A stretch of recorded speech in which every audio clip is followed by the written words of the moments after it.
राष्ट्रीय स्वयंसेवक संघ जैसा एक बहुत बड़ा संगठन इस देश को दिया, जिसने कहा नहीं कि हिंदुओं का संगठन करना चाहिए, बल्कि किया। हमें डॉक्टर जी ने रोना नहीं सिखाया, हम सबको डॉक्टर हेडगेवार बनना है, उनके अधूरे कार्य को पूरा करना है। जड़ चेतक पर तलवार उठा, रखता था भूतल पानी को, राणा प्रताप सिर काट काट करता था सफल जवानी। बैरी दल पर ललकार गिरी, वो नागिन सी फुफकार गिरी, हाँ शोर मौत से बचो बचो, तलवार गिरी तलवार गिरी। भूख न मेटे मेड़ तो न मेटे नागोर, रजवड़ भूख अनोखड़ी, मिटे मर्या चित्त। और प्रताप का नाम पूरे भारतवर्ष के अंदर एक ही झटके के अंदर ऐसे आजादी के, स्वतंत्रता संग्राम के शीश झुकने वाले लोगों में से नहीं, शीश को उठा करके चलने वाले लोगों में उनका नाम प्रेरणा से लिया जाता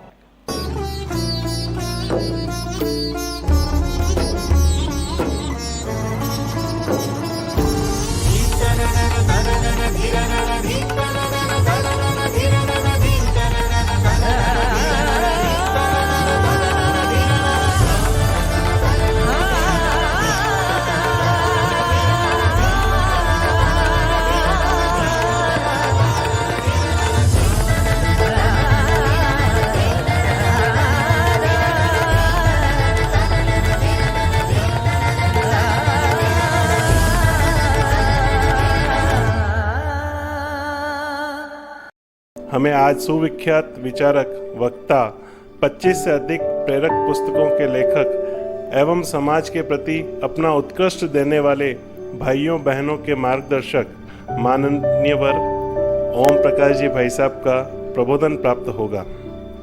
माननीय ओम जी भाई साहब राष्ट्रीय स्वयंसेवक संघ के वरिष्ठ प्रचारक हैं।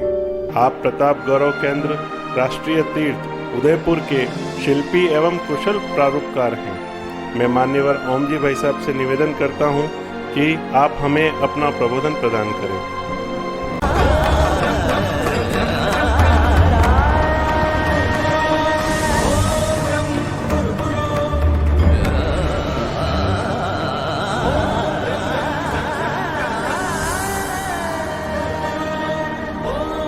समुत्कर्ष समिति के द्वारा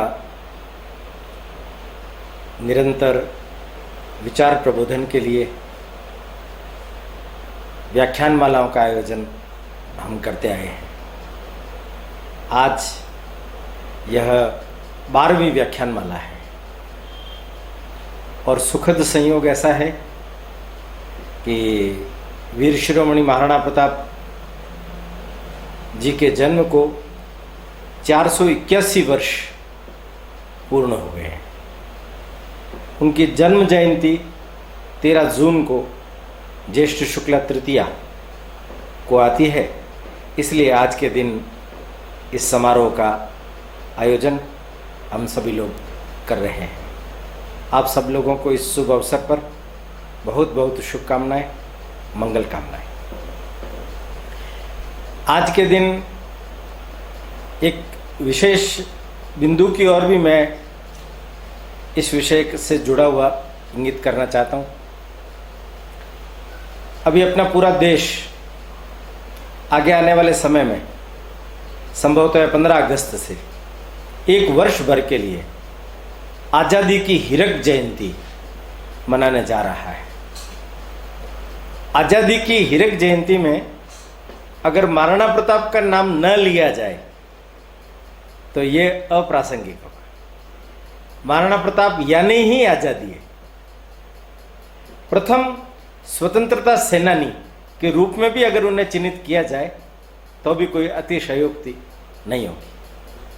अगर आप लोग बहुत गहराई से देखेंगे तो हमारे देश में ये जो मुगल सत्ता के खिलाफ हो चाहे ब्रिटिश सत्ता के खिलाफ हो, आज़ादी का जो आंदोलन चला, उस आंदोलन के लिए प्रणेता, प्रेरक पुरुष वीर शिरोमणि महाराणा प्रताप ही है। इसलिए मैं समझता हूं कि आज़ादी की हीरक जयंती के कार्यक्रमों की श्रृंखला में भी ये उद्घाटन कार्यक्रम भी इसको हम मान सकते हैं कि महाराणा प्रताप का स्मरण करके हमने इस हीरक जयंती समारोह का शुभारंभ किया है। महाराणा प्रताप के बारे में यूँ तो अनेक लोग बोलते हैं, अनेक पुस्तकें आज की तारीख में उपलब्ध हैं, किंतु इस थोड़े से समय में हम लोग भी महाराणा प्रताप को समझने का प्रयास करेंगे। 4 छोटे छोटे बिंदु मैं आपके सामने रखूंगा। हर एक बिंदु के साथ में उसका थोड़ा सा विस्तार उसके बाद में अपन करेंगे। पहला बिंदु है विरासत। वो कौन सी विरासत है जो प्रताप को प्रेरणा देती है? दूसरा, विश्लेषण। प्रताप के बारे में भी अनेक प्रकार की भ्रांतियां या जानकारी का अभाव यह है, तो वो भी थोड़ा ठीक हो तो विश्लेषण किया जाए। तो दूसरा शब्द है विश्लेषण। तीसरा और चौथा दोनों शब्द प्रताप को इंगित करते हुए उनका कृतित्व और उनका व्यक्तित्व। तो 4 शब्द है विरासत, विश्लेषण, व्यक्तित्व और कृतित्व। इन 4 शब्दों पर अपन थोड़ा सा विचार करते हुए आगे बढ़ेंगे। पहला शब्द है विरासत। यूं तो देखा जाए तो बप्पा रावल से लगा करके महारानी पद्मिनी, हमीर, कुंभा, सांगा, उदय सिंह, ये सब प्रताप की विरासत के अंतर्गत ही आते हैं। किंतु बहुत अधिक दूरी पर न जाकर के हम अगर सांगा से शुरू करें तो सांगा उनके दादा कहलाते हैं। बहुत बार लोग बोलते भी हैं कि सांगा और प्रताप के बीच में अगर उदय सिंह नहीं होते तो इतिहास कुछ और होता। उन लोगों को शायद इतिहास की जानकारी नहीं होती, इसलिए वो इस प्रकार की बात बोलते हैं, क्योंकि उदय सिंह को भी उन्होंने पढ़ा हुआ नहीं है कि वो कैसे वीर सेना नायक थे, कैसे आधुनिक सोच के धनी थे, और उन्होंने भी अपने संपूर्ण कार्यकाल के अंदर मेवाड़ को क्या क्या चीजें दी है, वो बहुत उल्लेखनीय बात है। पर सांगा के जीवन के बारे में सोचते समय मुझे एक छोटी सी बात ध्यान में आती है। सांगा अपने घरेलू तीनों भाइयों के विवाद से बच करके आमेर चले गए थे। आमेर उनकी बुआ का घर था। वहां वो अपने आप को छुपा करके और सैनिक की नौकरी करने लगे। एक दिन रात को भयंकर बारिश हो रही थी। अचानक नाले वगैरह गिरने की सारी आवाजें तेज हुई। थोड़ी देर के बाद में राजा कहते हैं कि बारिश बंद हो गई क्या? दासियों को भेज करके पता करवाते कि नहीं, बारिश तो आ रही है।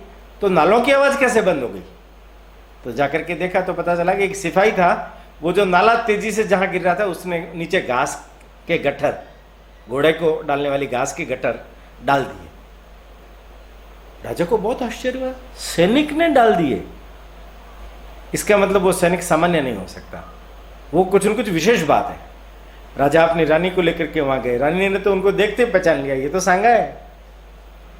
परंतु आप इस चीज को समझिए कि सांगा को इस चीज का भान है कि ये जो गिरता हुआ नाला है वो राजा की नींद में खलल डालेगा, इसलिए मुझे उसको सहयोग करना चाहिए, और नाले की आवाज को उन्होंने बंद कर दिया।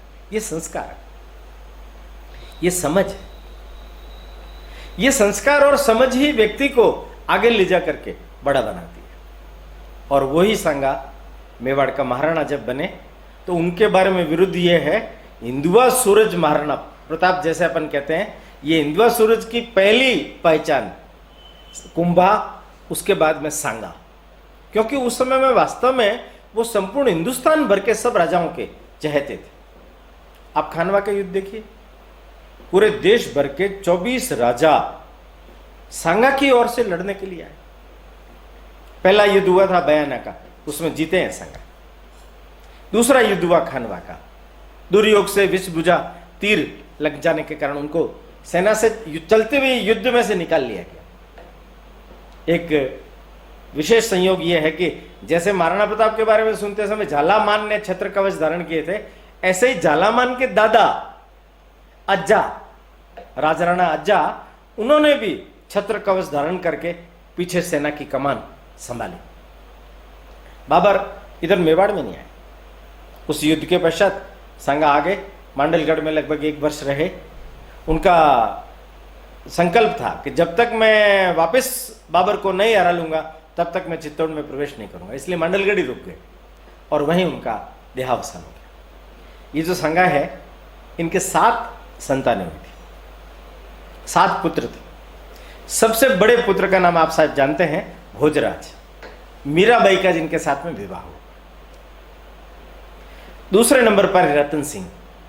महाराणा सांगा के पश्चात रतन सिंह, भोजराज की तो अल्पायु में मृत्यु हो गई थी, रतन सिंह ये मेवाड़ की गद्दी पर बैठे। उनके छोटे भाई भी अल्पायु में चले गए थे। रतन सिंह किसी कारणवश, द्वेषवश, एक आपसी रंजिश में मारे गए। तो महारानी कर्मवती, ये इनकी विक्रमादित्य और उदय सिंह इनकी मां थी और महाराणा सांगा की पत्नी थी। ग्रह कलह से बचने के लिए महाराणा सांगा ने इनको रणथंबोर, भामाशाह के पिता भारमल, उनकी देखरेख में भेज दिया।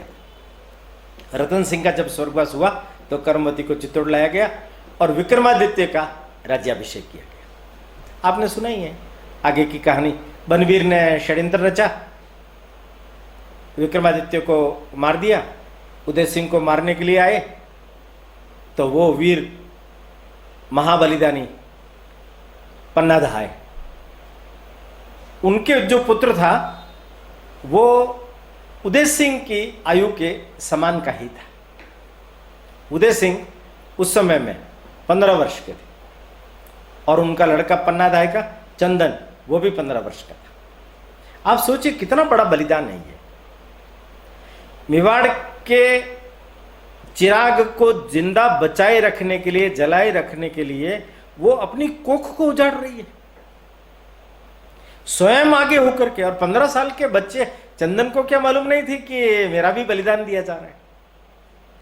मां और बेटे दोनों अपना बलिदान देने के लिए तत्पर। बनवीर आता है, उनकी जगह बदल दी जाती है। उदय सिंह को तो दूर भेज दिया जाता है जंगलों में, उसकी जगह चंदन को मार करके बनवीर संतुष्ट हो जाता है, मैंने उदय सिंह का भी काम तमाम कर दिया है, मेरी राह का सारा रोड़ा निकल गया। पन्नाधाय अपने पुत्र का दाह संस्कार कर सकने में भी समय नहीं गंवाना चाहती थी, फिर भी उसने दाह संस्कार किया। तुरंत प्रभाव से उदय सिंह को लिया और सब तरफ गई है, मेवाड़ में गई है, डूंगरपुर गई है, और वहां से कहीं पर भी उनको आश्रय न मिला तो कुंभलगढ़ गई है। कुंभलगढ़ में आश्रय मिला, आशा शाह देवपुरा, और उनकी मां ने उनका स्वागत किया। ये कुंभलगढ़ का जो स्थान है, यहां 1536 में जब पन्नाधाय उदय सिंह को लेकर के पहुंची तो वहां उदय सिंह के बारे में सर्वत्र जानकारी दी गई कि उदय सिंह जीवित है। वहां उनका राज्याभिषेक हुआ और योग ऐसा बना, पाली के अखेराज सोनगरा, उनकी पुत्री जयवंती बाई, उनके साथ उदय सिंह का विवाह हुआ और 1540 में महाराणा प्रताप का जन्म, ज्येष्ठ शुक्ला तृतीया 1540, उस समय 9 मई थी को महाराणा प्रताप का जन्म। अब इस बीच में एक और प्रेरणादायक प्रसंग महारानी मीराबाई का है। वो कृष्ण की अनन्यतम भक्त थी। भोजराज ने भी उनको प्रेरित किया और उनके सुशोर सांगा ने भी उनको प्रेरित किया। चित्तौड़ में जब हम जाते हैं तो मीरा मंदिर, वो एक्चुअल में कृष्ण मंदिर है, मीरा वहीं भक्ति करती थी। विक्रमादित्य ने उनको रोकने करने की चेष्टा की, विष का प्याला भी भेजा, सर्प का पिटारा भी भेजा।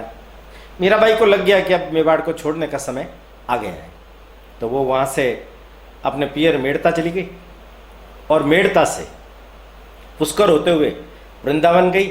वहाँ जीव गोस्वामी जी को भी प्रेरणा दी, वो महिलाओं से मिलते नहीं थे। तब इन्होंने कहा पुरुष तो एकमात्र भगवान श्री कृष्ण है, हम सब तो उनकी सखियाँ हैं।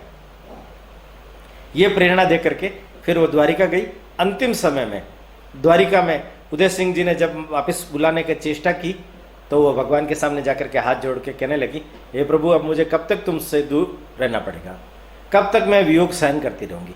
और वो देखते ही देखते भगवान के मुंह में प्रवेश कर गई। पुजारी दौड़ा दौड़ा पीछे का साड़ी का पल्लू पकड़ा तो पल्लू अभी भी द्वारकाधीश के मुंह पर लगा हुआ दिखाई देता है। मेरे तो गिरधर गोपाल, वो अपने गिरधर गोपाल में लीन हो गई। ये जो मीराबाई है, इन्हीं के ही चचेरे भाई जयमल जी, वो भी मेवाड़ में आए। वो मेवाड़ में इसलिए आए कि उनके जो पिता थे, उन्होंने संकल्प किया था कि खानवा के युद्ध के अंदर मैं मेवाड़ की ओर से लड़ूंगा और अपना सिर कटाऊंगा। योग से वो जीवित बच गए, वापस आ गए।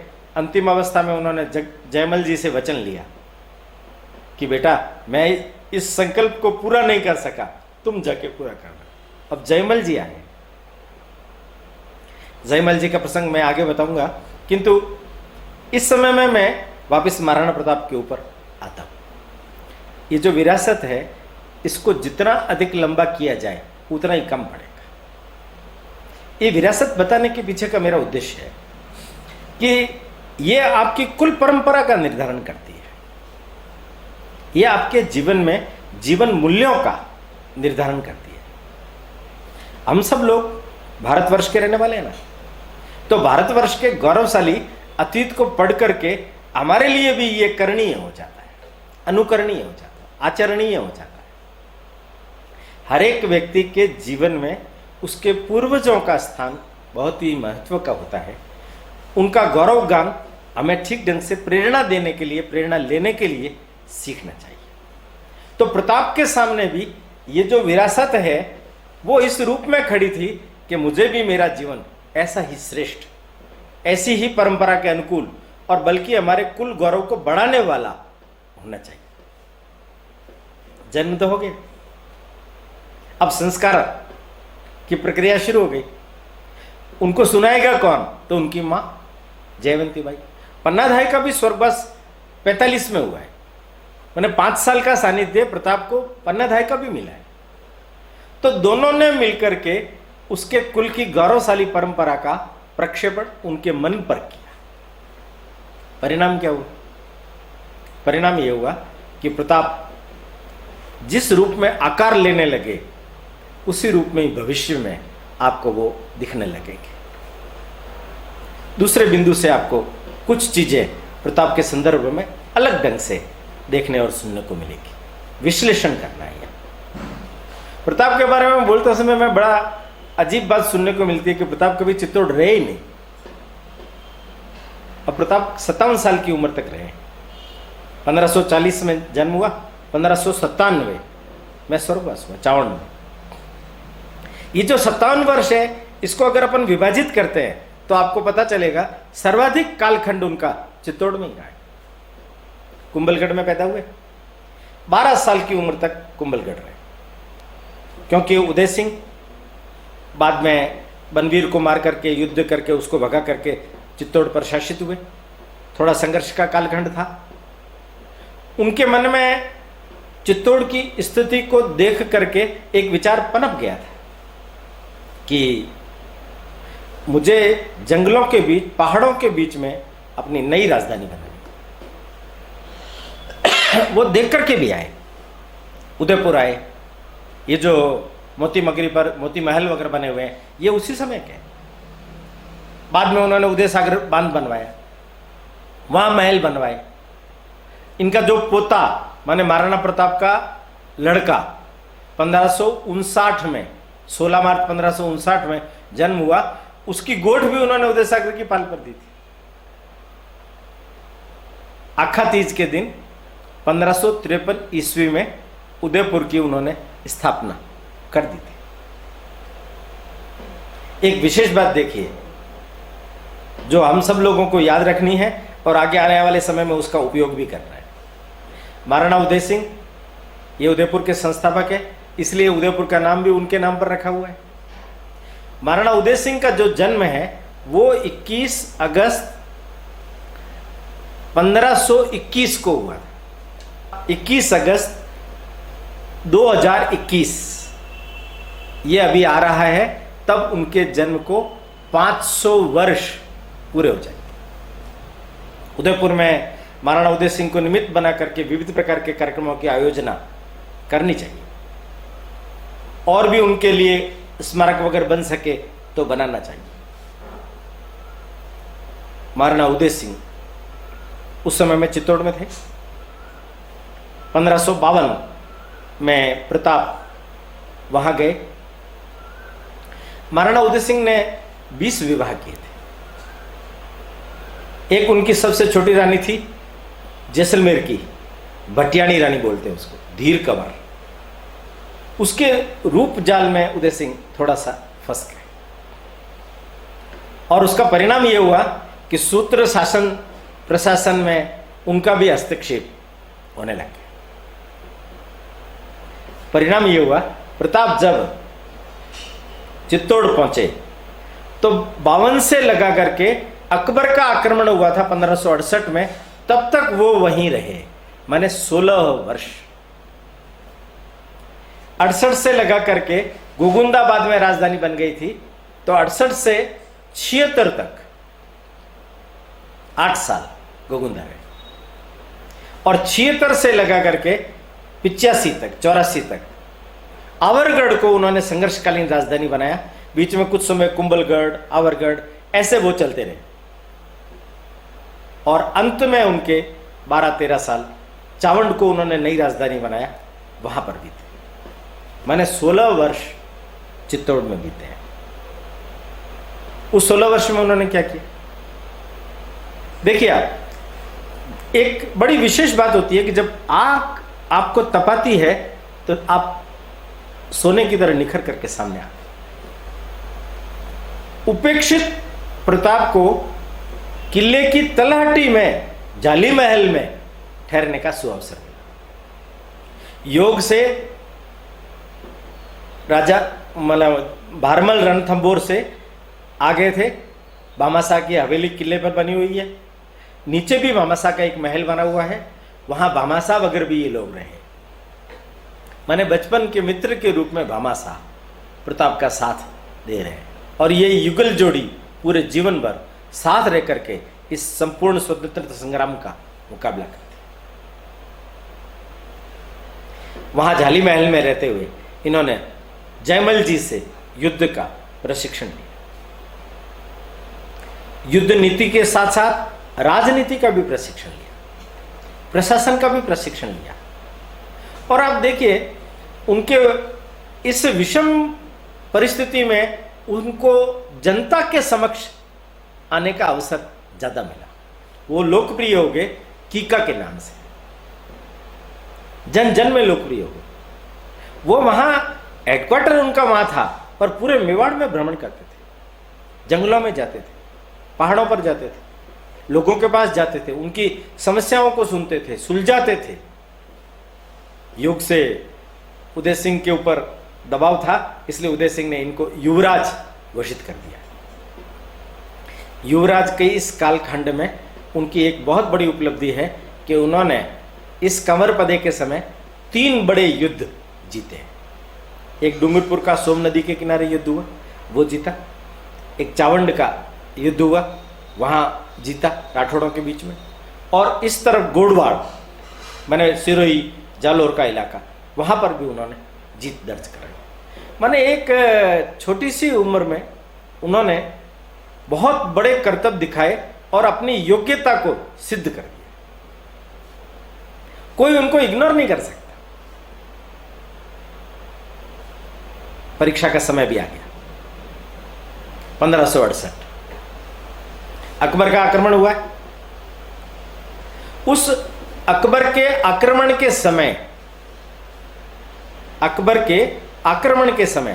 प्रताप ने यह बोला कि मैं पीछे रह करके पूरी कमान संभालता हूं, क्योंकि राज परिषद ने एक अनूठा निर्णय लिया जो आज तक की परंपरा के विरुद्ध था।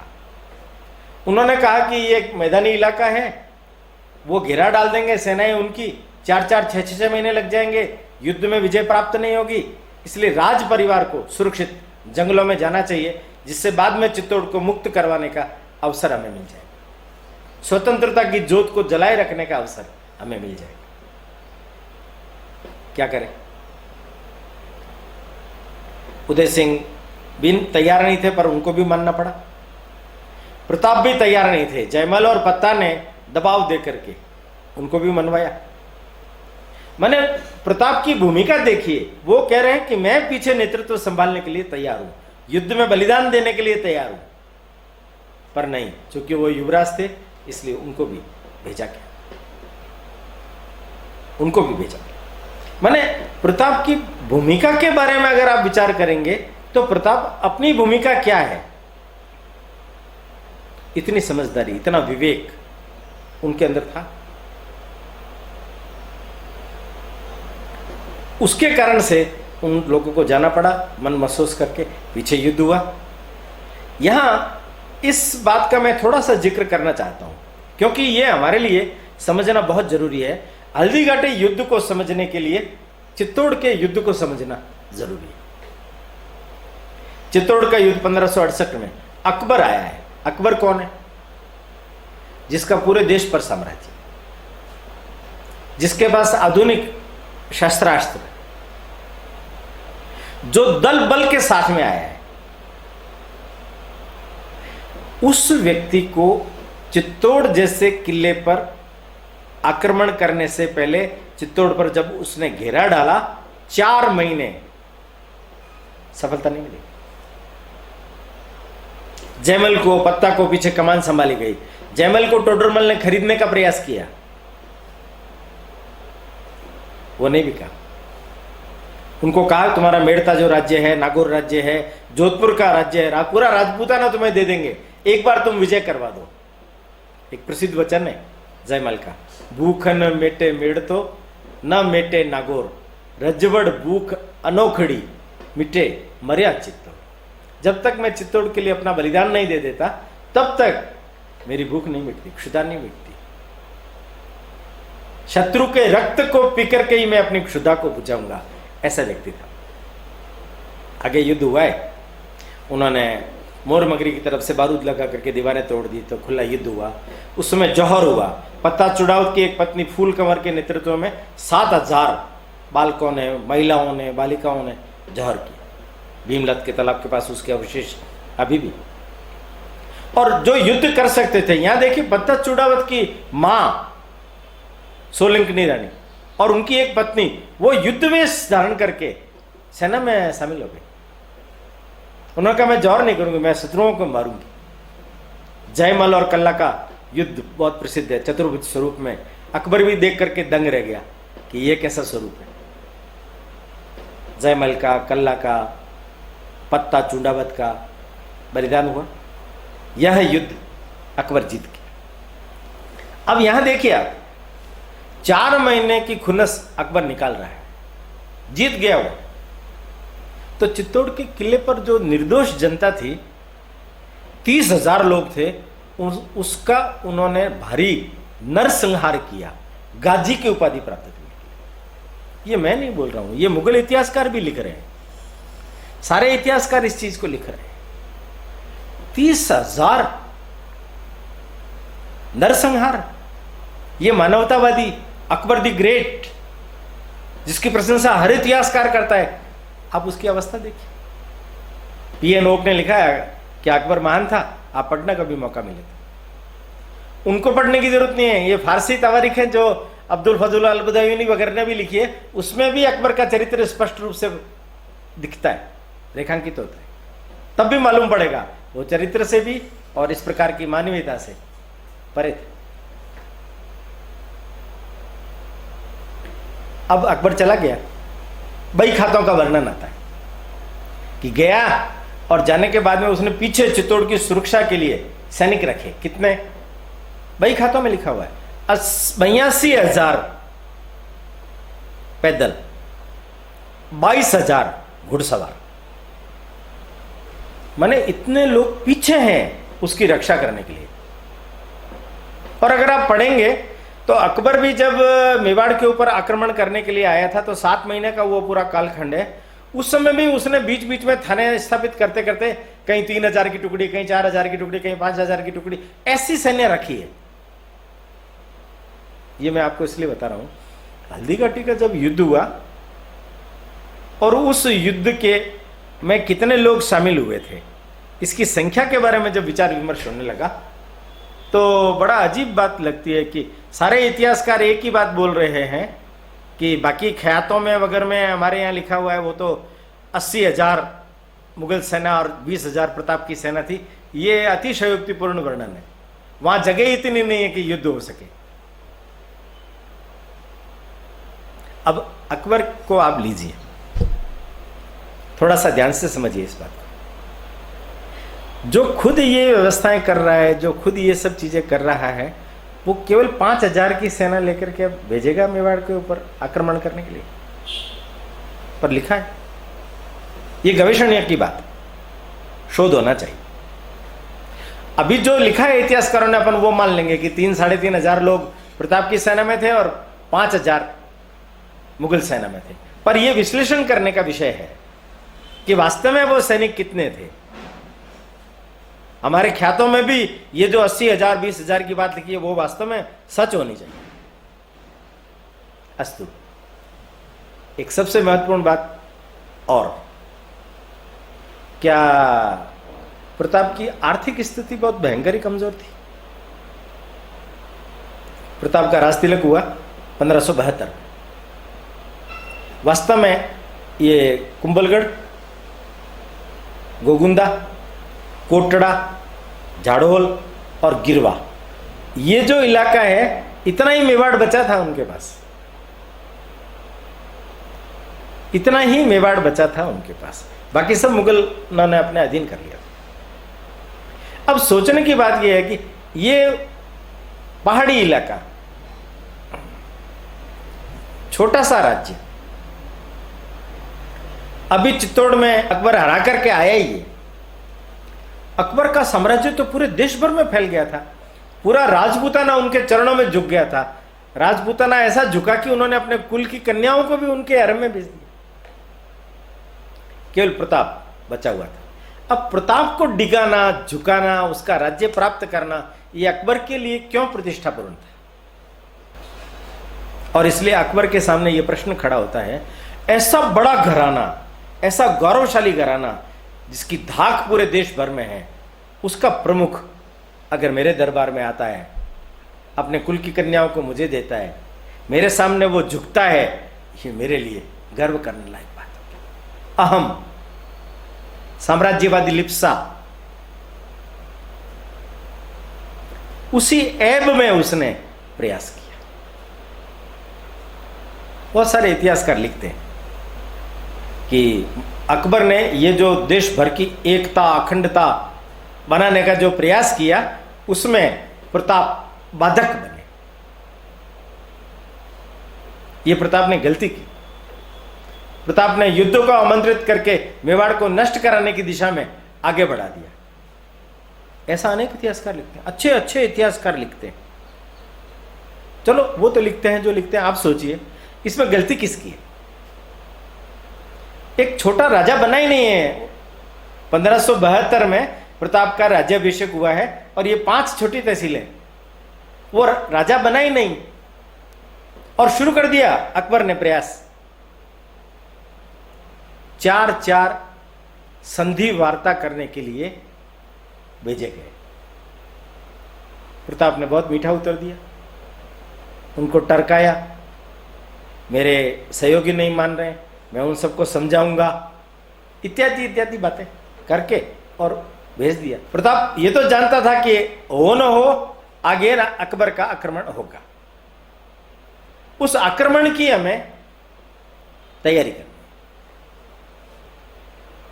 युद्ध की तैयारी के लिए समय चाहिए और वही हुआ। इन चारों को उन्होंने जब टरकाया, 72 से लगा करके 76, 4 साल का समय मिला प्रताप को। प्रताप ने पूरे मेवाड़ को जगा दिया। प्रताप ने पूरे मेवाड़ को जगा दिया। ये जो युद्ध हल्दी घाटी का होगा वो मैं आपको आगे बताता हूं, किंतु यहां समझने की बात है कि प्रताप की जो आर्थिक स्थिति है वो कैसी थी। कमजोर होनी चाहिए, पर नहीं। प्रताप के पास जावर, इधर रेल मगरा के पास टकसालें थी, चांदी पैदा होती थी, तांबा पैदा होता था, धातु पैदा होती थी, फसलें अच्छी निकालते थे, अन्न की कोई कमी नहीं थी। हाँ, सैनिक नहीं थे, उन्होंने आह्वान किया, अपनी प्रतिज्ञा की उन्होंने, उनकी प्रतिज्ञा के कारण से मैं मेवाड़ को स्वतंत्र कराऊंगा, तब तक मैं सोने चांदी के बर्तनों में भोजन नहीं करूंगा, पलंग पर नहीं सोऊंगा। उनकी इस भावनात्मक अपील ने बड़ा भारी काम किया, बड़ा भारी काम किया। और उसका परिणाम हुआ है कि मेवाड़ के प्रत्येक घर से लोग आने लगे। और उन्होंने यहाँ एक सबसे बड़ी बात यह है कि आदिवासी लोग, जनजाति लोग इस पूरे क्षेत्र में बहुतायत में है। उनका प्रताप ने जितना बढ़िया उपयोग किया उतना शायद ही किसी ने किया। सैन्य प्रशिक्षण, गोफन, तीर कमान, गुप्तचरी, इन सब कामों के अंदर परिवारों की सुरक्षा उस संकट के कालखंड के अंदर उन्होंने उनसे करवाई। भामाशाह, ये भी रामपुरा, मालवा, उस सारे इलाके को वो और उनका भाई ताराचंद लूट करके लाया है।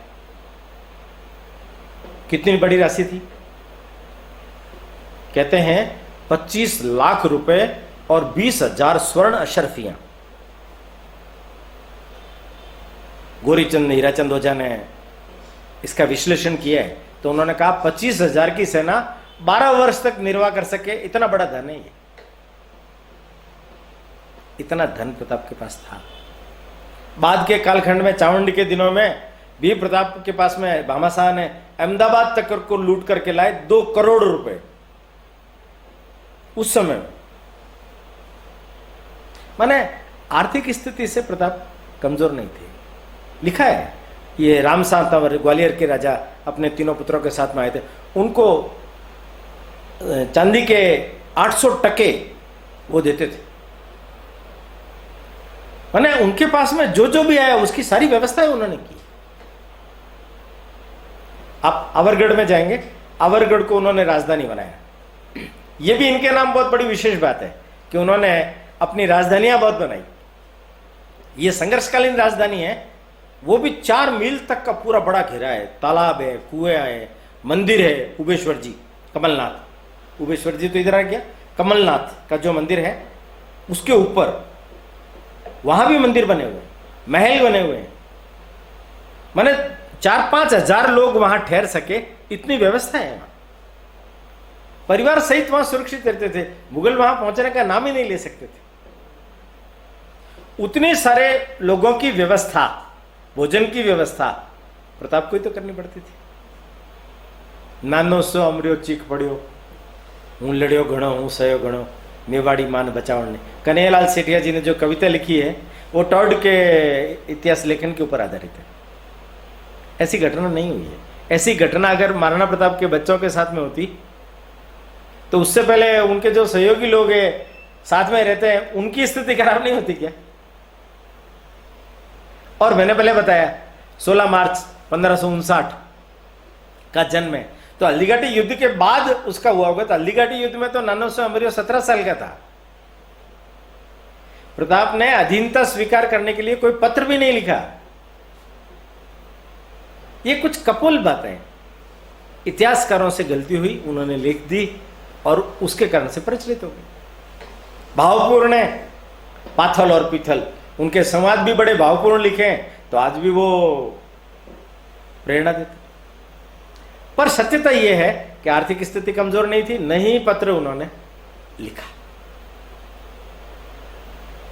बातें अनेक हैं, विश्लेषण अगर हम करेंगे तो अनेक प्रकार की चीजों का करते चले जाएंगे, किंतु समय की अपनी सीमा है, मर्यादा है। कुछ चीजों का विश्लेषण मैंने किया है, अभी भी इन सब के ऊपर शोध करने की आवश्यकता है। प्रताप के जीवन के 2 बातें और देखिए विश्लेषण के लिए कि जो बहुत उपयोगी होगी। मेरे एक मित्र हैं, कहीं बैठे हुए थे, उन्होंने वहां 2-4-5 लोगों के बीच में एक बड़ा विषय छेड़ा कि प्रताप ने आज तक रक्षात्मक युद्ध किए, आक्रमण नहीं किया। बड़ा विचित्र लगा मुझे भी, क्योंकि वो भी अच्छे जानकार व्यक्ति है। प्रताप ने परिस्थिति को समझ करके सब प्रकार का चिंतन किया है। देखिए, उन्होंने परिस्थिति को समझ करके छापामार युद्ध पद्धति को विकसित किया, उसकी ट्रेनिंग दी गई। सेना का भी विकेंद्रीकरण किया गया, जिसे लोड सब पर ना पड़े, सबकी भोजन व्यवस्था, उनकी प्रशिक्षण की व्यवस्था, शस्त्र की व्यवस्था वो भी की है। पूरे मेवाड़ के अंदर बड़े बड़े स्थान विकसित किए जहां शस्त्र बन भी सके, शस्त्र रख भी सके, एक साथ 500-1000 लोग रह भी सके। उस समय में अकबर इतना जबरदस्त सक्षम व्यक्ति था, जिसके पास में बड़ी बड़ी सेना और आधुनिक तोपखाने वगैरह थे। उनसे सीधा मुंह लेना, सीधा मुंह की लेना, ये मौत के मुंह में जाने जैसा नहीं। अगर जाते तो क्या बुद्धिमानी कहलाती? नहीं। इसलिए मौके पर वो रक्षात्मक युद्ध ही उपयोगी था। एक कालखंड तक उन्होंने रक्षात्मक युद्ध किया है, पर उसका कालखंड 3-4 साल का ही है। पर उस 3-4 साल में भी देखिए आप, बड़ी विशेष बात है, आई मुगल सेना, पहाड़ों में चले गए सब, जनता भी चली गई। मुगल सेना को लूटा है, उनके जन को, उनके घोड़ों को, हाथियों को, उनके धन को, उनके अन्न को लूटा है। ये रक्षात्मक है या आक्रमण? त्राहिमाम मच गए। जैसे ही मुगल सेनापति वापस लौटे, सारे जितने थाने उन्होंने स्थापित किए थे, उन सब थानों पर वापस मेवाड़ का अधिकार हो गया। ऐसा अनेक बार हुआ, ऐसा अनेक बार। और बाद का तो देखो आप, दिवेर का युद्ध, एक ही दिन में 5-5 थाने, 80 थाने तक उन्होंने लूट लिए। ये रक्षात्मक है। आमेर का सबसे बड़ी आर्थिक मंडी मालपुरा, वहां तक जाकर के उसको लूट करके आए हैं। ये रक्षात्मक है? नहीं। विवेक से, बुद्धिमानी से, जहां रक्षात्मक जरूरी है वहां रक्षात्मक, जहां छापामार जरूरी है वहां छापामार, जहां विशेष अभियान जरूरी है आक्रमण का, प्रत्याक्रमण का, वहां वो भी किया। पूरे मेवाड़ को स्वतंत्र कराया है। अगर आक्रमण नहीं करते तो मेवाड़ कैसे स्वतंत्र होता? घर में बैठे रहते, रक्षा ही करते रहते, तो पूरा मेवाड़ कैसे स्वतंत्र होता? जहां मुगलों का अधिकार था उसको भी स्वतंत्र करा लिया, अपनी प्रतिज्ञा को पूरा किया। रक्षात्मक युद्ध में भी वो माहिर थे। प्रताप की छवि ऐसी है, उनका भाला, उनकी तलवार, उसको देख करके उनका शौर्यकाल ही स्मरण आता है। किंतु प्रताप की जो सबसे बड़ी विशेषता थी, वो शांति काल के भी महानायक थे। चावंड का 12-15 सालों का उनका सारा लेखा जोखा जब आप करेंगे तो आपको मालूम पड़ेगा कि राष्ट्र पुनर्निर्माण कैसे किया जाता है, किस प्रकार से किया जाता है। ऐसी संकटकालीन विशेष परिस्थितियों में भी पूरे मेवाड़ को न केवल स्वतंत्र कराया, बल्कि परम वैभव की दिशा में, पुनर्निर्माण की दिशा में, सर्वांगीण विकास की दिशा में, राम राज्य की दिशा में आगे बढ़ा। ये उनके जीवन का विशेष गुण था। तो जो लोग उनको योद्धा के रूप में ही देखते हैं, उनके लिए एक विशिष्ट जानकारी है। तीसरा, कृतित्व। बातें आई है सामने, अभी मैंने पीछे विश्लेषण भी किया, उसके बीच में भी कुछ बातें आई होगी, पर ये जो कृतित्व है ना, उसको केवल अपन 3 बिंदुओं तक सीमित करते हैं। 3 बिंदुओं तक। पहली रणनीति, दूसरी कूटनीति, और तीसरा पुनर्निर्माण। ये वही है कूटनीति। चित्तौड़ का जो मैसेज है कि कूटनीति से चलना चाहिए। परंपरा को तोड़ दिया है, राज परिवार जंगलों में चला गया, ये कूटनीति है। चारों संधि वार्ता करने के लिए जलाल खां कोरची, मानसिंह, भगवंत दास, टोडरमल, ये जो 4 संधि वार्ता करने के लिए लोग आए हैं, 2 तो सैन्य बल लेकर के आए थे, पर उन सबको भी उन्होंने बहुत बढ़िया उत्तर देकर के, उनका अतिथि सत्कार करके, उनका स्वागत करके और भेजा। उनकी बातों में नहीं आए, अपनी बातों से उनको कन्विंस किया। अकबर क्या समझता था कि मैं संधि वार्ताओं के द्वारा जैसे राजपूताने को पूरे को जीत लिया है, इसको भी जीत लिया। पर अकबर था वो, उसको प्रताप की समझ नहीं थी, प्रताप की परंपरा की समझ नहीं थी। इसलिए प्रताप कूटनीति में अकबर से भी अधिक सफल रहे हैं। युद्ध को 4 साल टाल दिया। अपनी शर्तों के ऊपर युद्ध को नचाया है। अब देखिए एक विशेष बात और हो गई, छापामार युद्ध पद्धति, ये बहुत महत्वपूर्ण साबित होगी। परंतु आप देखिए वो नहीं, उस कालखंड को भूल जाइए, अभी के कालखंड पर आइए। अगर आपको भी कोई कहे कि आपका किला जीत लिया गया है चित्तौड़, सारे लोग बलिदान हो गए, हर घर में से लोग बलिदान हो गए,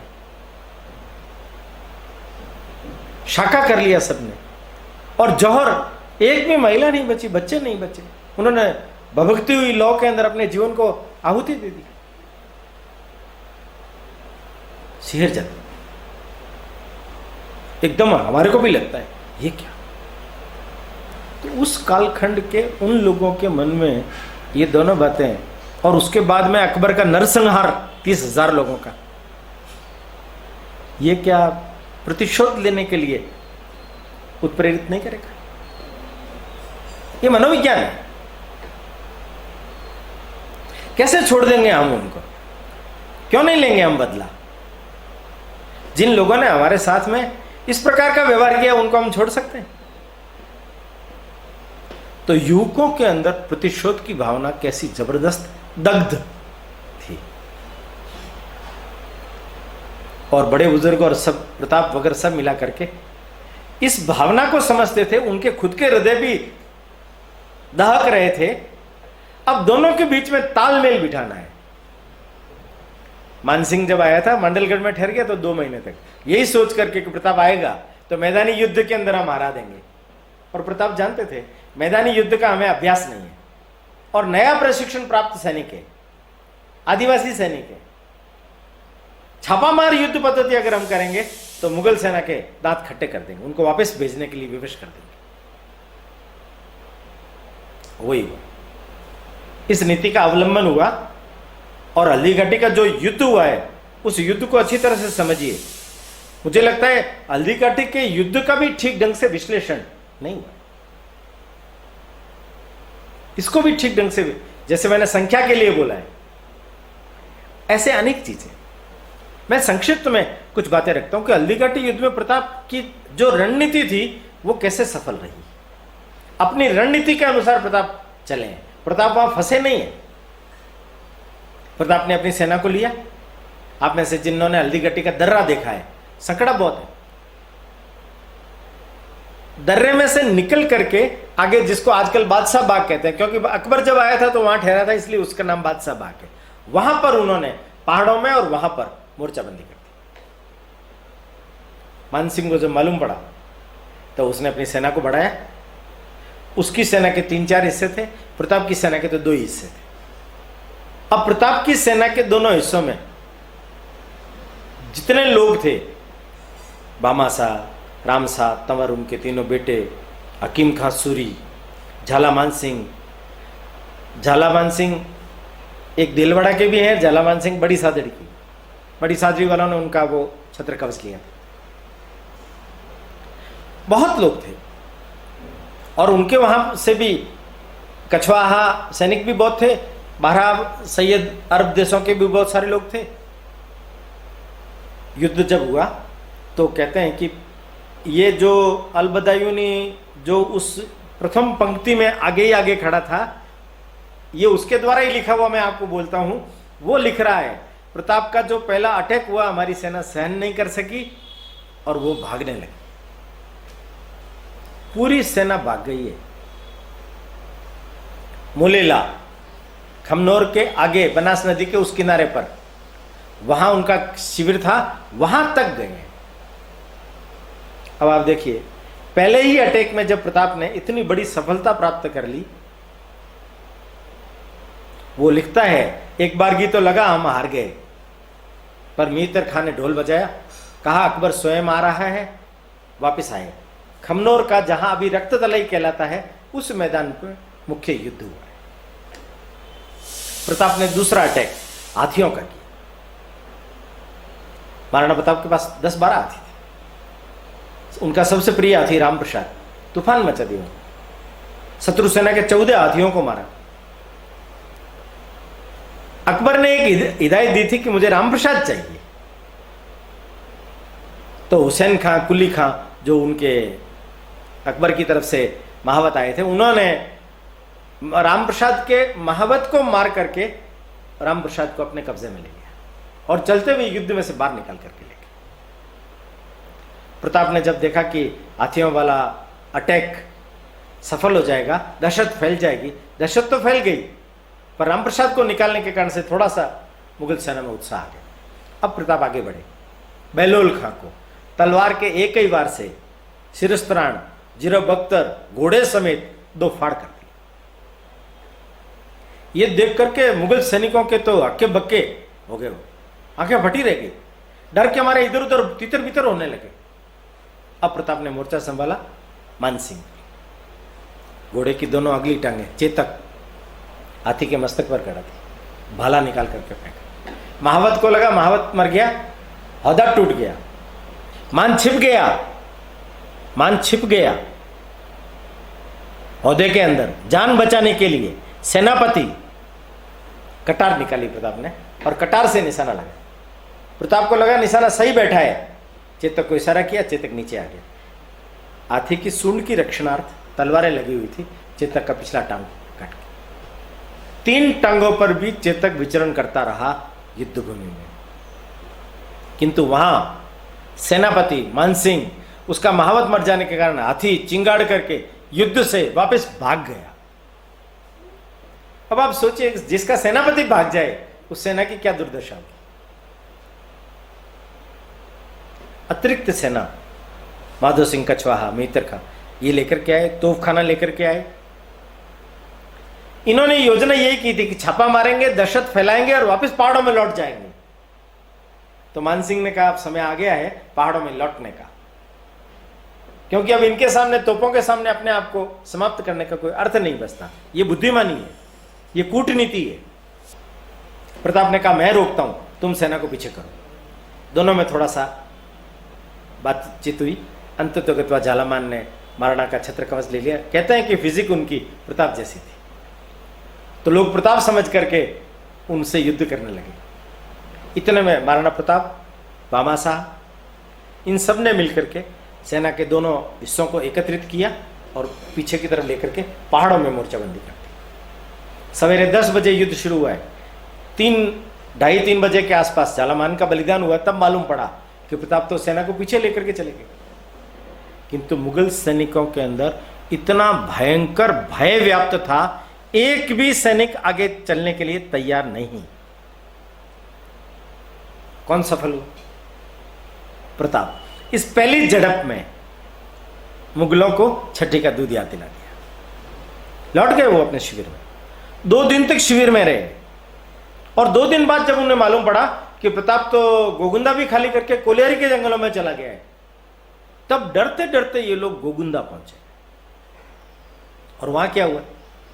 चारों तरफ खाइयां खुदवाई, बड़ी बड़ी बाड़े लगवाई ऊंची ऊंची, माने ये अपने स्वयं की रक्षा करने की व्यवस्था, डर के मारे प्रताप के, कहीं प्रताप आक्रमण ना कर दे, इस डर से प्रताप ने उनकी रसद सामग्री रोक दी। भूखे मरने की नौबत आ गई।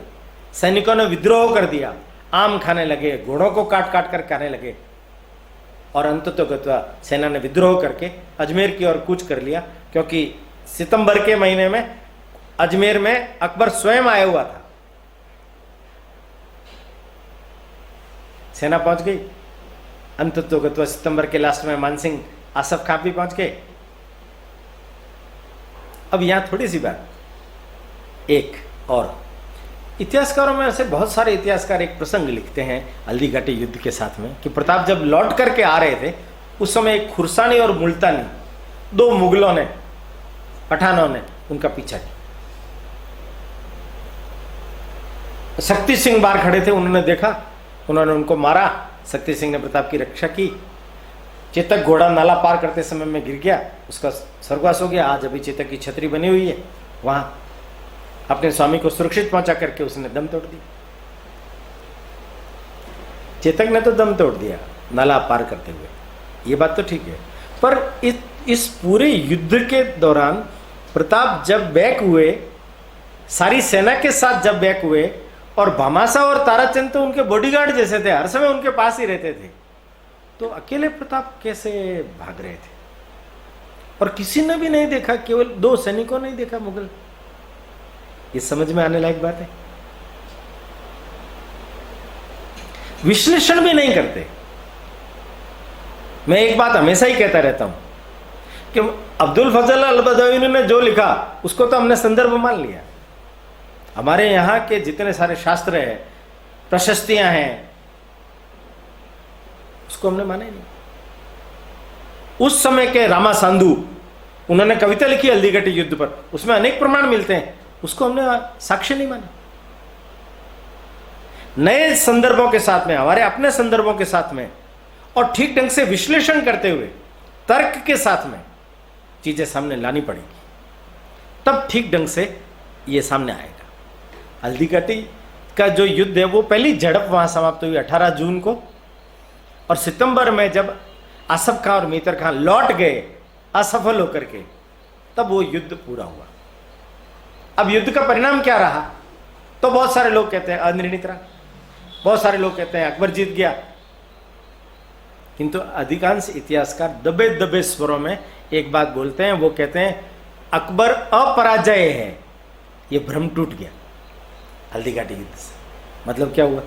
पराजय हुआ। चलो छोड़ो इतिहासकार क्या बोलते हैं और क्या नहीं बोलते। मैं 2 सवाल पूछता हूं आपसे, 2 सवाल। ये जो आसफ खां और मान सिंह, इनको सेनापति बना करके अकबर ने भेजा था। सितंबर में जब ये वापस अजमेर में पहुंचे तो अकबर ने बाकी लोगों का तो सत्कार किया, उनको सम्मान दिया, उनके ओहदे और बढ़ाए।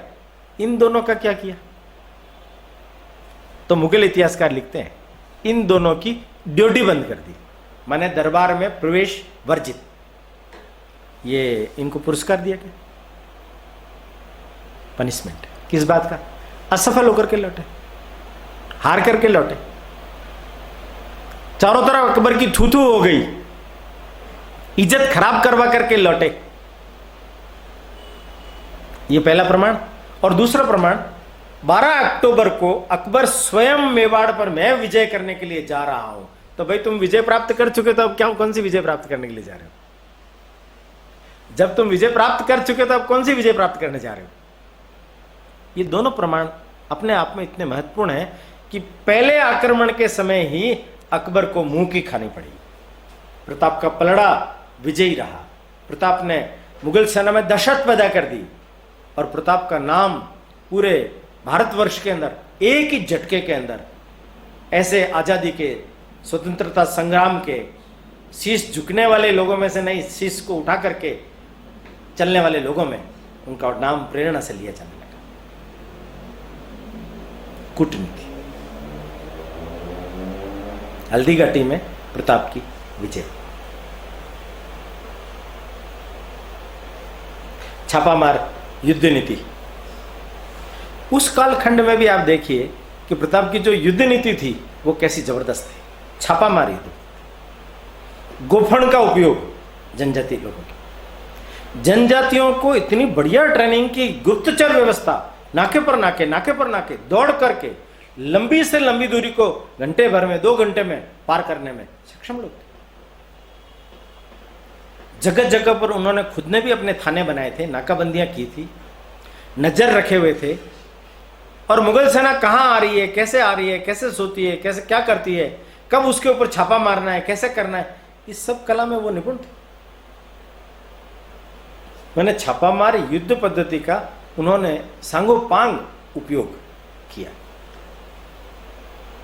उनकी जो युद्ध नीति है वो अपने आप में एक प्रकार से गुरिल्ला वार जिसको हम कहते हैं, पर्वतीय युद्ध पद्धति जिसको हम कहते हैं, पर्वतों का कैसे उपयोग किया जाना चाहिए। सोचा नहीं होगा आप लोगों ने कभी। कुंभलगढ़ का नाम सोचा तो किला ध्यान में आता है, चित्तौड़गढ़ का नाम सुना तो किला ध्यान में आता है, किसी के पीछे गढ़ लगा हुआ सुनते हैं तब आता है। मैं आपको कहता हूं इस पूरे मेवाड़ का बचा हुआ जो क्षेत्र प्रताप के पास था, उन्होंने उसको पूरे को एक किले का रूप दे दिया, पूरे को। और ऐसी जबरदस्त घेराबंदी की, ऐसी जबरदस्त रक्षा की, और ये 3-4 साल का कालखंड बड़ा रक्षात्मक बढ़िया तरीके से युद्ध किया गया। अब आप देखिए इस युद्ध नीति का उन्होंने कैसे अच्छा उपयोग किया। अकबर आया, 7 महीने रह करके गया, सफल नहीं हुआ। खुनस निकाली उन्होंने, डूंगरपुर, बांसवाड़ा, ईडर।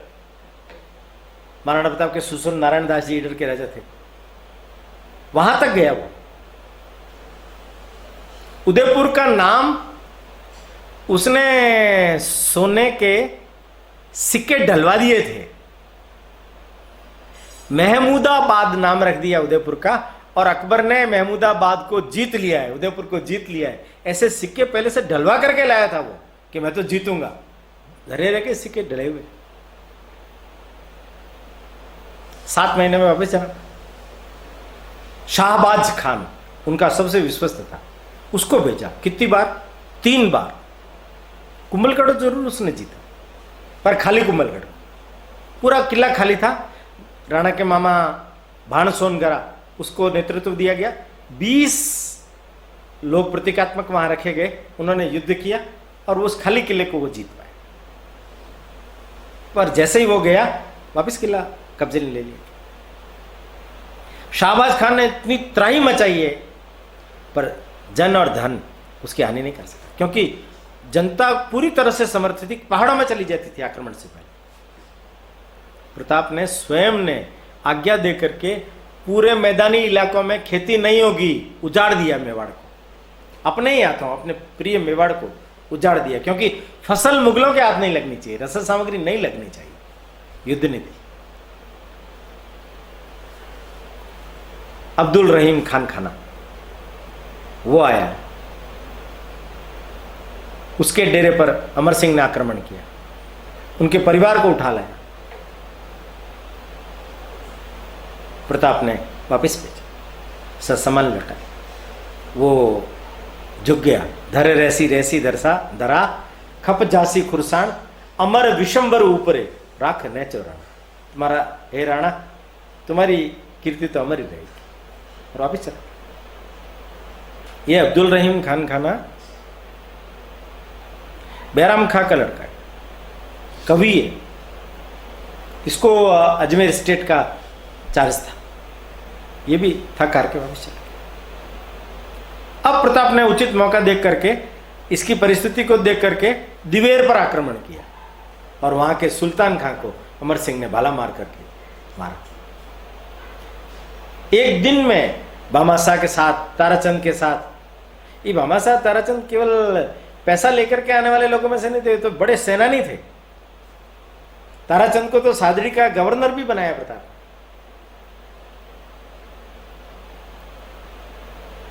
जगन्नाथ कछवाहा का 84 में एक अंतिम आक्रमण हुआ, चावंड तक वो गया, पर वो भी असफल होकर के लौटा। माने प्रताप की नाकाबंदी, उनकी युद्ध कुशलता, उनकी पहले की स्ट्रेटेजी, जैसे जैसे मुगल सेना आगे बढ़ती जाती, वो पीछे पीछे से सब साफ करते जाते। माने इस पूरे कालखंड के दौरान प्रताप की हानि नहीं हुई है। मुगल सेना से उन्होंने धन, अन्न, घोड़े, शस्त्र, बहुत हथियाएं हैं, बहुत हथियाएं हैं। माने एक प्रकार से वो ये बोल रहे हो, आओ ये सब देकर के मुझे और वापस चले जाओ। और तीसरा इसका पुनर्निर्माण, चावंड।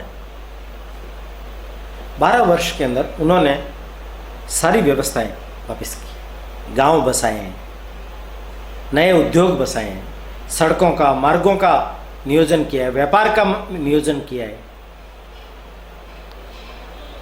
खास तौर पर अगर अपन देखें तो 5 बिंदु इस पर सोचने लायक है।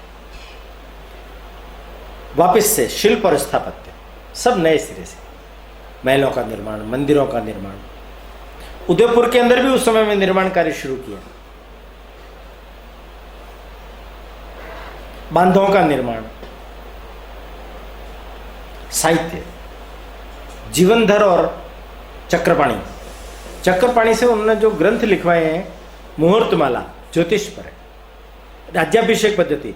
माने वो कितना विद्वान व्यक्ति होगा कि भगवान राम के समय से लगा करके आज तक कितने राज्याभिषेक हुए हैं, उन सब पद्धतियों का समावेश करके एक बड़ी उचित और गौरवपूर्ण राज्याभिषेक पद्धति का निर्माण किया। और सबसे बड़ी बात है, विश्व वल्लभ ग्रंथ, एग्रीकल्चर कैसा होना चाहिए, पानी द्रोण कहाँ कहाँ इकट्ठे करेंगे, किस जगह पर कितना पानी है, कौन सा पौधा लगेगा, खाद कैसा देना चाहिए। छोटे छोटे पहाड़ी इलाके के अंदर कम जमीन के ऊपर हम अच्छी खेती बाड़ी कैसे कर सकते हैं, आम बहुतायत में ले सकते हैं, अनेक प्रकार के फल ले सकते हैं, मक्की, सामा, वो जो महाराणा प्रताप के बारे में बोलते हैं ना, घास की रोटी खाई, एक्चुअली में सामा की रोटी है। उस समय में सामा बहुत प्रचुर मात्रा में होता था, इसलिए सामा की रोटी जनजाति क्षेत्रों के अंदर बहुत बनती थी, तो वो रोटी खाते थे। तो घास की रोटी खाना मैंने मक्की की रोटी खाना, ऐसा है। कोई असुविधा या अन्न की कमी के कारण से इस प्रकार की चीज की जा रही है, ऐसा नहीं। तो साहित्य के अंदर एक विशेष बात यह है, उस समय के अकबर से लगा करके अनेक राजे महाराजे जितने भी हुए हैं, उन्होंने अपने नाम पर प्रशस्तियां बहुत लिखवाई है। और महाराणा प्रताप की विशेषता यह है कि उन्होंने अनामिकता का परिचय देते हुए अपने बारे में, अपनी प्रशंसा के बारे में, अपने कार्यों के बारे में, अपने कृतित्व व्यक्तित्व के बारे में एक शब्द नहीं लिखवाया, एक शब्द नहीं लिखवाया। इतना प्रसिद्धि परांगमुख व्यक्तित्व। चित्रकला, निशारदी, कीरतदास, चावंड शैली की चित्रकला को विकसित किया। आजकल उसी को मेवाड़ शैली की चित्रकला बोलते हैं। उस समय के बनाए हुए चित्र आज भी सुरक्षित है, आज भी सुरक्षित। कृषि का विकास किया गया, वो विश्व वल्लभ ग्रंथ के आधार पर।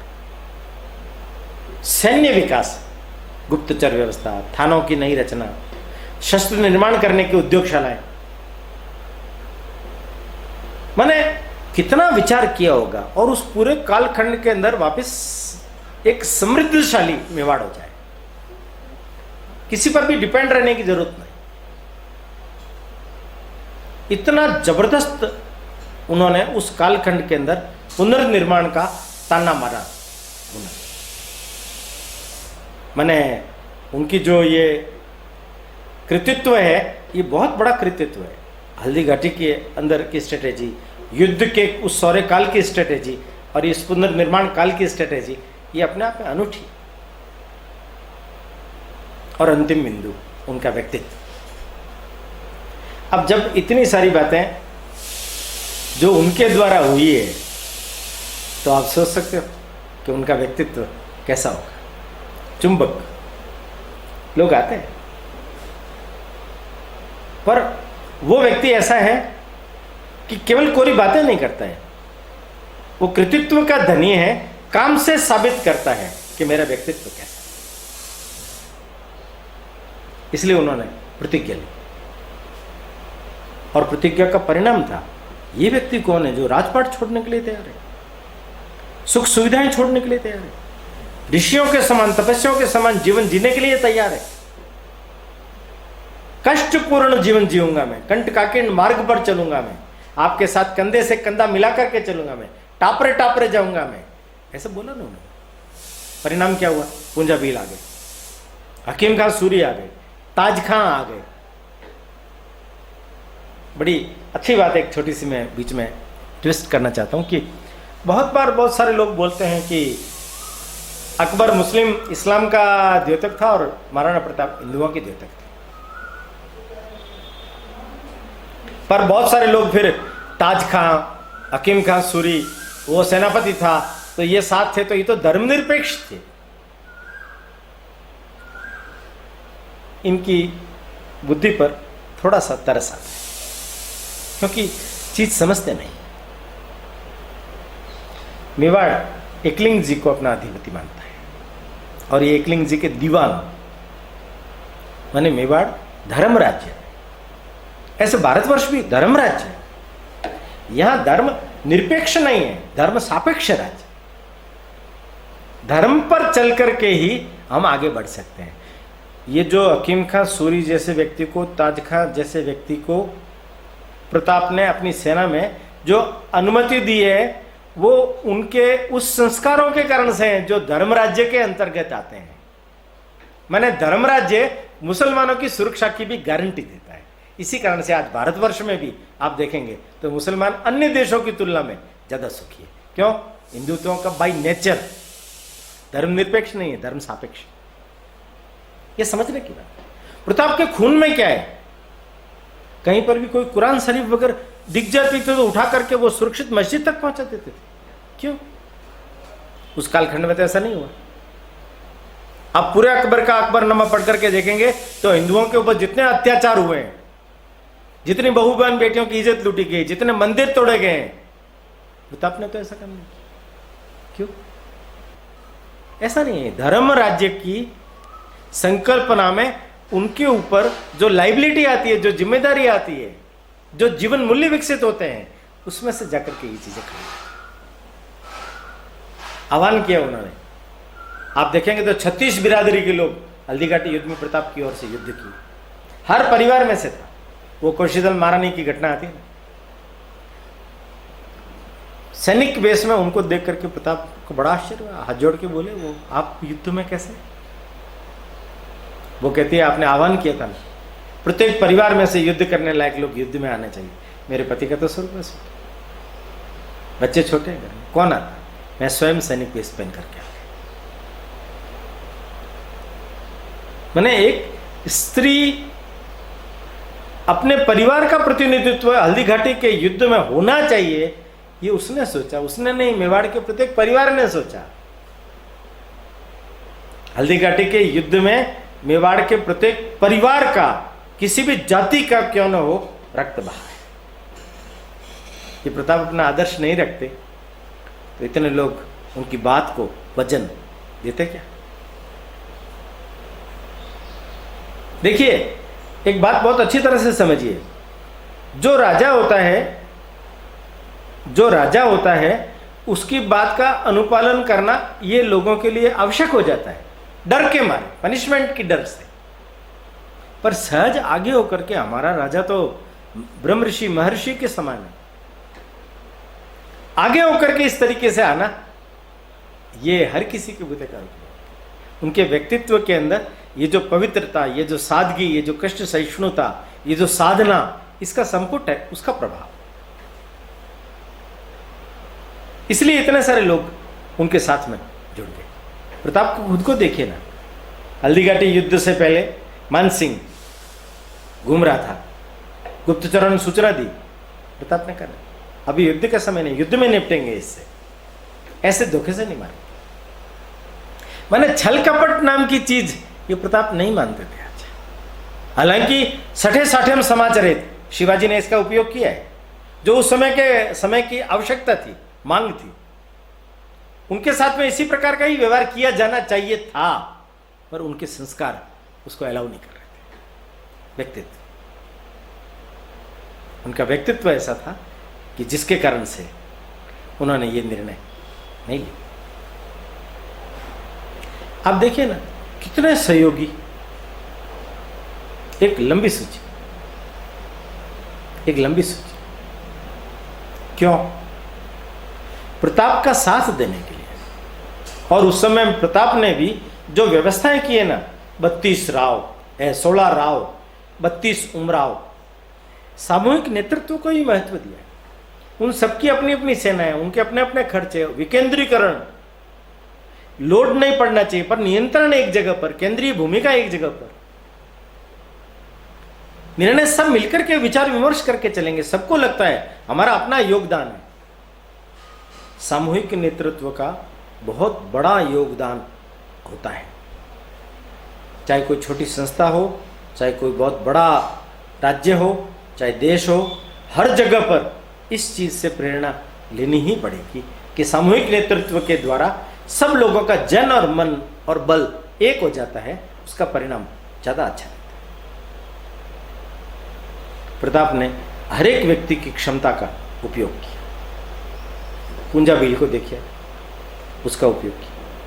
उनकी सारी आदिवासी सेना का उपयोग किया। भामाशाह को देखिए, जब पहली बार वो धन लेकर के आए तो भामाशाह को उन्होंने रामा महसानी की जगह अपना प्रधानमंत्री बना दिया।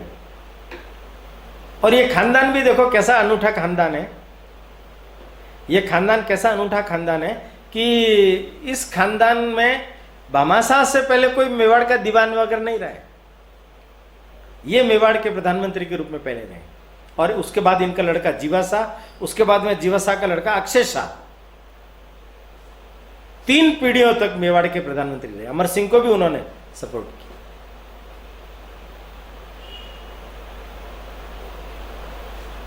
जानवर, महाराणा प्रताप की मृत्यु तो गायों की रक्षा के लिए हुई। एक बगेरा था, उसको मारने के लिए तीर चलाया तो आते खींच गई थी, वो गायों को खा जाता था। तो गौ रक्षा के लिए एक प्रकार से उन्होंने अपना बलिदान दिया। 57 वर्ष की आयु में चावंड के पास में बंडोली में उनका दाह संस्कार किया गया। अभी भी छतरी बनी हुई, 57 साल की उम्र। उनके बाद में भी उन्होंने इतना व्यवस्था कर रखी थी कि 15-20 साल तक मेवाड़ को कभी आर्थिक कमी का अनुभव नहीं करना पड़ेगा।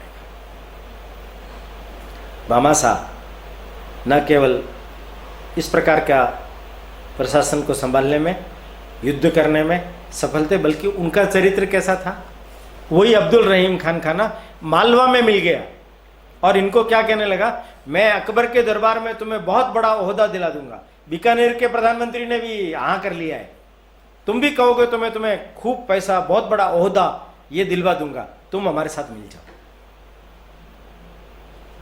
भामाशाह ने ठुकरा दिया। देखिए कैसे लोग होते हैं।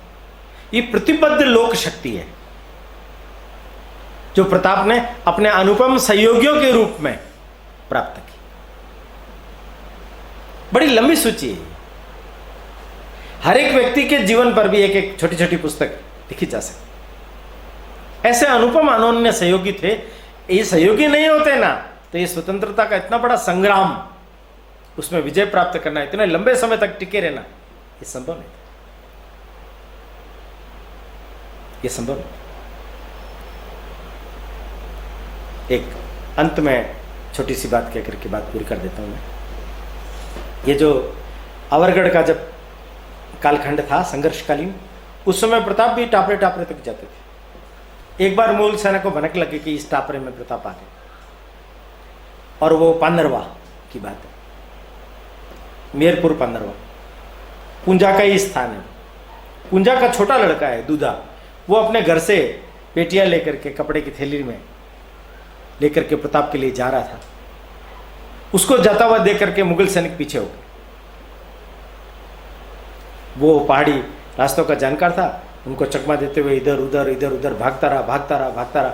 वो भी मुगल सैनिक पता नहीं कोई इधर के ही होने चाहिए, इसलिए वो भी उनका पीछा बराबरी से कर रहे थे। और अचानक उसमें से एक ने कटार निकाल करके उसके हाथ पर फेंकी, तो दाहिने हाथ में जिसमें वो पोटली पकड़ी हुई थी यहां लगी, हाथ कट गया, पोटली नीचे गिरी। उसने तपाक से पोटली उठाई वापस और तुरंत भागा, और चक्कर दे करके इधर उधर से घुमा करके उनको चकमा दे करके सीधा प्रताप जहां थे उनके वहां जाकर के पहुंचा। राणा जी। महाराणा ने देखा कौन आए, देखा अरे दूधा, अरे ये क्या हुआ। उन्होंने बताया ये वो पीछे पड़ गए थे, उन्होंने हाथ काट दिया। उन्होंने उनकी पट्टी वट्टी की तुरंत प्रभाव से, पर वो क्या कह रहा है, माँ ने रोटी बेची है आपके लिए। मैंने देखे यार, ये मेवाड़ के घर घर की हालत ऐसी है, और उसका कारण है प्रताप का आदर्श जीवन। आज महाराणा प्रताप जी की जयंती है।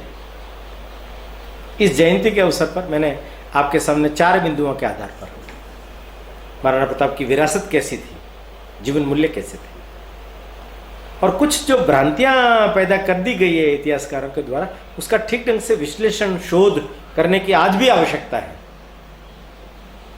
और महाराणा प्रताप का कृतित्व, उन्होंने क्या उपलब्धियां थी और उनका व्यक्तित्व कैसा था जिसके कारण से उनको ये उपलब्धियां हासिल हुई, इसको ठीक ढंग से समझेंगे तो महाराणा प्रताप के बारे में जानना, सुनना, समझना, पढ़ना और ज़्यादा से ज़्यादा लोगों तक इस बात को पहुंचाना, इसमें हम सब लोग भी सहयोगी साबित होंगे। मैं समझता हूं अगर इतना सार्थक प्रयास हम कर पाते हैं तो जन्मदिन मनाने की भी सार्थकता उपलब्ध हो जाती है। समुत्कर्ष समिति का मैं धन्यवाद अर्पित करता हूं, उन्होंने मुझे यहाँ बुला करके आप सब लोगों से बातचीत करने का शुभ अवसर प्रदान किया और आप सब लोगों का भी मैं करबद्ध निवेदन करता हूँ कि इस सारी वार्ता को ठीक ढंग से समझकर अपने जीवन के लिए भी दूसरों के लिए भी सार्थक सिद्ध हो इसके लिए प्रयास करें। इतना कहकर के मैं अपनी बात को समाप्त करता हूँ।